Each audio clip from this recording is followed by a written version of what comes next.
Good morning, Trump's family. Thank you for always watching and subscribing to the channel. Alright, without further ado, let's get into the news. And some of you guys might not know, but Kari Lake in Arizona has this huge lawsuit against multiple members in Arizona government, including Katie Hobbs, Maricopa County Supervisor of Election Officials, among other individuals who sat there and plotted against Kari Lake to ensure that there would be things that would happen on Election Day, which would disenfranchise voters, and this lawsuit has a lot of weight behind it. And Kari Lake is gonna lays it out on Tucker Carlson, as she goes on Tucker Carlson be one of the only bravest individuals who's willing to have her come on and talk about this. Kudos, Tucker, for doing so. But nobody's talking about the fact that Katie Hobbs didn't even show up to this hearing that she needed to be at, because she understands what is at stake. Kari Lake is not playing just to play, she's playing for keeps, she's playing to represent the people of Arizona, she's playing to ensure that these things are rectified. And this doesn't happen to any other candidate moving forward in the future. Republican, Democrat, Independent, or anybody, we should have absolute confidence in the process that we have. Unfortunately, the last few elections that we've had, there has been a plethora of issues that have shaken that confidence in a majority of Americans across the country, where they now don't feel that their voice can truly be heard during these elections. And Kari Lake case that is happening right now in Arizona is such a huge case. It will carry so much weight moving forward if it is found in her favor. So let's get to take a look what we have here coming to us via the Gateway Pundit, and this is Kari Lake over on Tucker. Let's take a listen, he says. According to official tallies, Kari Lake lost her bid to become the next Arizona governor by just over 17,000 votes. That's a tiny margin in a big state. Now Lake is suing the state's election officials. She says many ballots were not properly counted. She also says her opponent, then Secretary of State Katie Hobbs, worked illegally with big tech to sound voters online, and for the record, that appears to be true. Lake is also citing widespread printer failures in Maricopa County. Also true.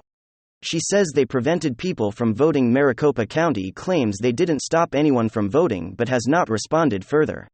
We reached out to Katie Hobbs' office and got no reply at all. Kari Lake joins us tonight. Really? Thanks so much for coming on. So Maricopa County is, as far as I understand, it does not deny that a huge number of printers didn't work on Election Day, but they're saying it had no effect. Well, and it had a huge effect. Obviously Tucker or our voters were showing up on Election Day. That was no secret. And the minute the polls opened, the wheels fell off. The ballot printers weren't working. There wasn't enough toner in the printers, the tabulators weren't working. It became a debacle, and the line started forming right away. Some of the lines 3 hours, 4 hours, 5 hours.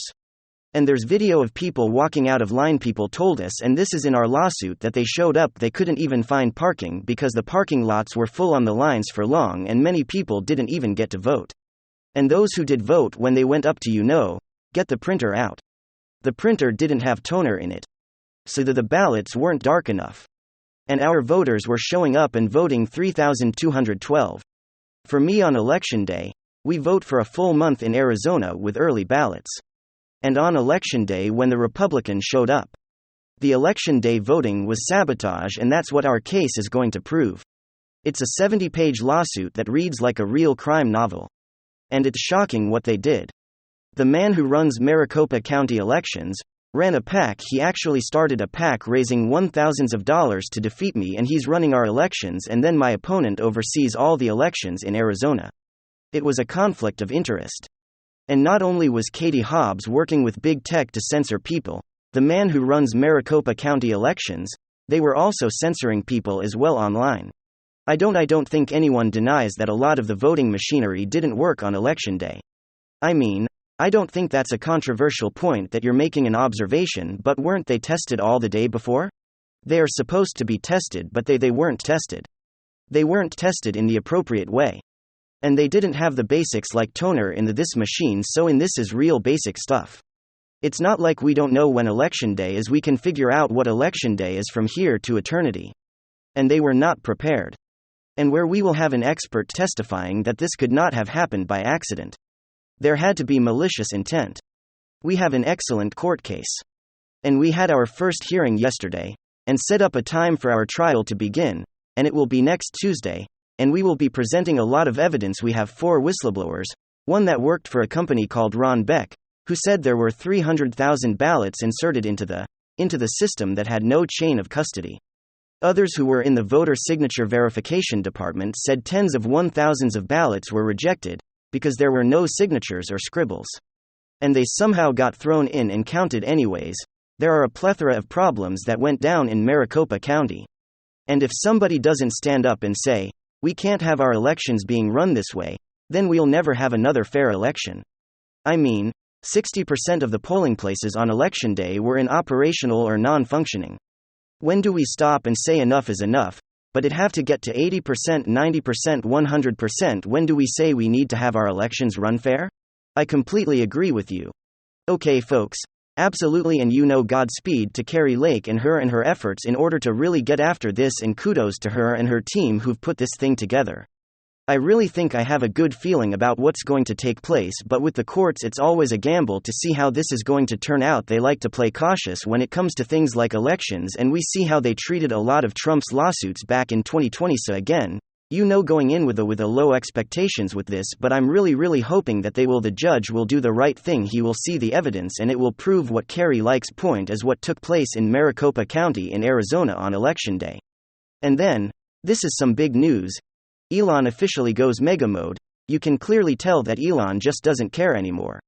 He's done playing the left's game, the media game, and he's truly unleashing the Kraken. It's beyond just the Twitter files at this point. He's essentially waging war on the woke mind virus, as he calls it, trolling the left with tweets like "my pronouns are prosecute/Fauci," which had all the most prominent virtue signalers getting their panties in a bunch. How dare he? Pronouns are not a joke. Okay, with Elon Musk just no longer cares, and he hits the woke left, the leftist mob, with some more devastating news. Elon Musk has officially totally disbanded the Trust and Safety Advisory Group. That department at Twitter that Vagina Guy Day was being paid $16 or $17 million to run. It's all gone, totally dissolved. Elon Musk fired them all.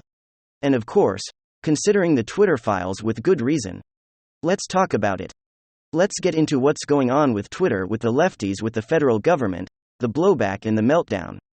Alright folks, take a look at this from the Associated Press. Musk's Twitter disbands its Trust and Safety Advisory Group. Elon Musk's Twitter has dissolved its Trust and Safety Council, the advisory group of around 100 independent civil human rights and other organizations that the company formed in 2016 to address hate speech, child exploitation, self-deletion, self-harm and other problems on the platforms. Except of course, as we know, the Trust and Safety team certainly wasn't really interested in addressing hate speech.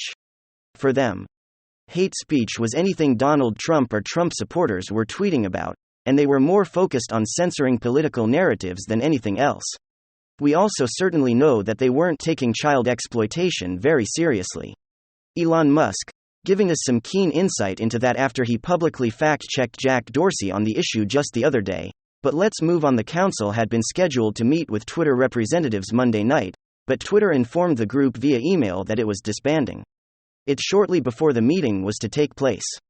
According to multiple members, the council members who provided images of the email from Twitter to the Associated Press spoke on the condition of. The email said Twitter was re-evaluating how best to bring internal insights, and the council is not the best structure to do this. And of course, the left is outraged. I don't know, they're going on and on about misinformation this and misinformation that, the usual buzzwords, the usual garbage, all the same nonsense. But this decision really was the only path, there was no other alternative.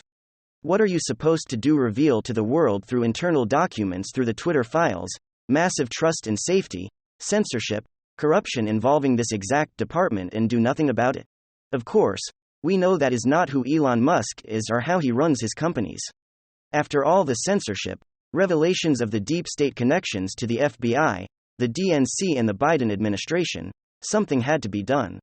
And then, typical Elon Musk fashion, he didn't wait for a specific moment or try to avoid bad press. He immediately sent out an email a couple days later, "You are all fired, and we're going a different direction."